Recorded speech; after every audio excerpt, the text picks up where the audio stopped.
नमस्कार, news for nation देख रहे हैं आप। आपके साथ मैं हूं ऋचा शर्मा। बिहार की सत्तारूढ़ पार्टी जेडीयू में कई बदलाव किए गए। जेडीयू के राष्ट्रीय अध्यक्ष आरसीपी सिंह को बनाया गया, जिसके बाद से विपक्ष की तरफ से ये सवाल उठाए जा रहे हैं कि आखिर नीतीश कुमार क्या हार मान गए हैं, नीतीश कुमार ने ये दाव क्यों चला है। लेकिन इन सब के बीच अब आरसीपी सिंह के सामने भी कई चुनौतियां होंगी और इस चुनौतियों को अपनाते हुए उन्हें जेडीयू संगठन को मजबूत करना होगा। अब देखना होगा कि जेडीयू के बिग बॉस बने आरसीपी सिंह कैसे जेडीयू को हैंडल करते हैं। हालांकि इन सब के बीच कई ऐसी चुनौतियां हैं जो ठीक सामने होंगी। अब वो चुनौतियां कौन कौन सी है आपको बताते हैं। बिहार में सत्तारूढ़ जनता दल यूनाइटेड को देखा जाए तो जेडीयू फिलहाल संकट के दौर से गुजर रही है। ऐसे में पार्टी की कमान बिहार के मुख्यमंत्री नीतीश कुमार के सबसे भरोसेमंद व्यक्ति और भारतीय प्रशासनिक सेवा के अधिकारी रहे आरसीपी सिंह को सौंपी गई है। जेडीयू के बिग बॉस की भूमिका आरसीपी सिंह कैसे निभाएंगे, ये तो आने वाला वक्त ही बताएगा। लेकिन माना जा रहा है कि पार्टी को संगठनात्मक रूप से मजबूत करना और इसका विस्तार उनके सामने बड़ी चुनौती होगी। कहा जा रहा है कि जेडीयू में नीतीश कुमार सर्वमान्य नेता रहे हैं। ऐसे में आरसीपी सिंह उनके सामने ही सर्वमान्य नेता की छवि बना पाएंगे, इसमें संदेह है। जेडीयू में भी उनके साथ के कई कद्दावर नेता हैं जिनमें पार्टी के नेतृत्व संभालने की क्षमता मानी जाती है।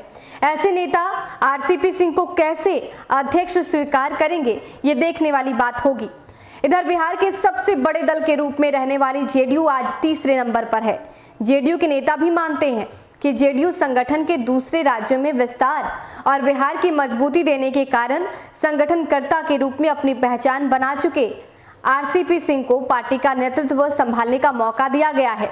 जेडीयू की राष्ट्रीय कार्यकारिणी की बैठक में भी बिहार की तर्ज पर अन्य राज्यों में पार्टी के संगठन के विस्तार और उसे प्रभावी बनाने के प्रस्ताव को पारित कर जेडीयू ने यह संकेत दे दिया कि पार्टी अब केवल बिहार में ही मजबूत नहीं रहना चाहती। बिहार के पूर्व मंत्री और विधान पार्षद नीरज कुमार कहते हैं कि आरसीपी सिंह जेडीयू से लंबे अरसे से जुड़े हैं और संगठन में प्रभावकारी भूमिका निभाते आ रहे हैं। उनका प्रशासनिक अनुभव और संवाद कौशल जेडीयू के सांगठनिक विकास में मील का पत्थर साबित होगा। इधर जेडीयू के एक वरिष्ठ नेता कहते हैं कि नीतीश कुमार के लिए मुख्यमंत्री और पार्टी के अध्यक्ष की दोहरी जिम्मेदारी संभालना चुनौतीपूर्ण हो रहा था। जेडीयू अन्य राज्यों में पार्टी के विस्तार की सोच के बाद भी अपने लक्ष्य को प्राप्त नहीं कर पा रही थी।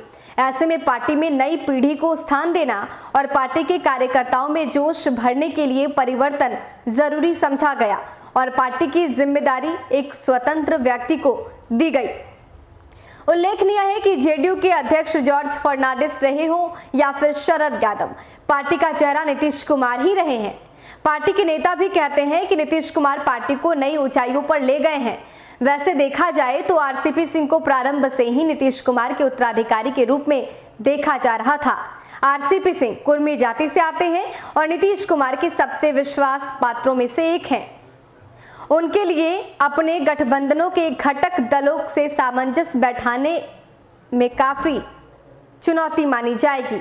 बीजेपी के वरिष्ठ नेता और राज्यसभा सांसद सुशील कुमार मोदी ने हालांकि ये भी कहा कि आरसीपी सिंह के अध्यक्ष बनने के बाद बीजेपी और जेडीयू का संबंध और गठबंधन और भी मजबूत होगा। बहरहाल आरसीपी सिंह के अध्यक्ष बनने के बाद बधाई देने वालों का सिलसिला जारी है, लेकिन देखने वाली बात होगी कि वो अध्यक्ष बनने के बाद आने वाली चुनौतियों से कैसे निपटते हैं। तो अब जेडीयू की कमान आरसीपी सिंह के हाथ में। ऐसे में देखना होगा कि जेडीयू के बिग बॉस बने आरसीपी सिंह किस तरीके से पार्टी को संभालते हैं और उनके सामने आने वाली चुनौतियों को किस तरीके से वो अपनाते हैं और जेडीयू संगठन को मजबूत करते हैं। फिलहाल के लिए इतना ही। बने रहे हमारे साथ और देखते रहे न्यूज फॉर नेशन। नमस्कार।